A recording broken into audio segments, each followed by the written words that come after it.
নমস্কার, রোজকার গল্প চ্যানেলে আপনাদের সবাইকে স্বাগত। আজকে আমি চলে এসেছি রিঠা পাউডার দিয়ে কি করে শ্যাম্পু তৈরি করতে হয়।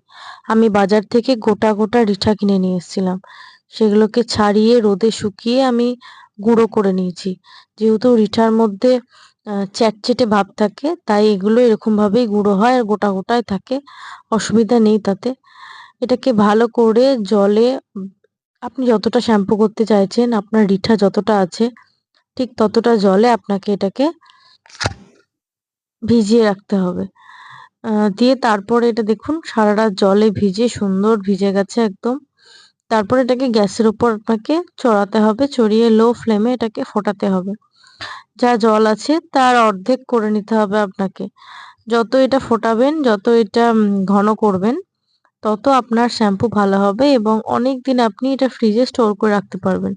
আমার তো 6 মাসের বেশি এটা স্টোর হয়ে যায়। কিন্তু আমি এটা এত ব্যবহার করি, আমার 6 মাসও যায় না, তার আগেই শেষ হয়ে যায়। 6 মাস কেন, আপনার সুন্দর 1 বছর চলে যাবে এটা। ফ্রিজের মধ্যে রেখে দেবেন। যখন ব্যবহার করবেন তার আগে ফ্রিজ থেকে বার করে নেবেন। দিয়ে একটু ঠান্ডাটা কেটে গেলে তারপরে মাথায় লাগাবেন শ্যাম্পু। দেখুন ঠান্ডা হয়ে গেছে। একটা ছাঁকনি নেবেন এরকম, দিয়ে এটাকে ভালো করে ছাঁকনির সাহায্যে ছেঁকে নেবেন। এটাকে এভাবেই রেখে দেবেন। দেখবেন সুন্দর ছেঁকে নিচে শ্যাম্পুটা জমা হয়েছে। একটা বোতলের মধ্যে, কাঁচের বোতল হলে খুবই ভালো হয়। যদি সেটা খুব না হয়, আপনি কোনো প্লাস্টিকের বোতল, মানে যেটার মুখটা খুব শক্তপোক্ত হবে, এয়ার টাইট হবে, এটার মধ্যে ভরে এটাকে ফ্রিজের মধ্যে রেখে দেবেন।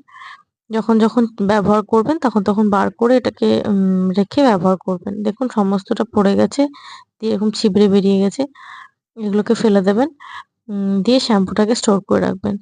আর এটার সুন্দর ফেনা হয়। আপনি কেমিক্যাল শ্যাম্পুর মতো হয়তো অত ফেনা পাবেন না, কিন্তু যা ফেনা হয় আপনার মন ভরে যাবে। খুবই চুলটাকে সুন্দর করতে, সিল্কি করতে এবং মাথায় যাদের ইচি স্ক্যাল্প, তাদের ড্যান্ড্রফ দূর করতে, ইচিনেস দূর করতে খুবই ভালো।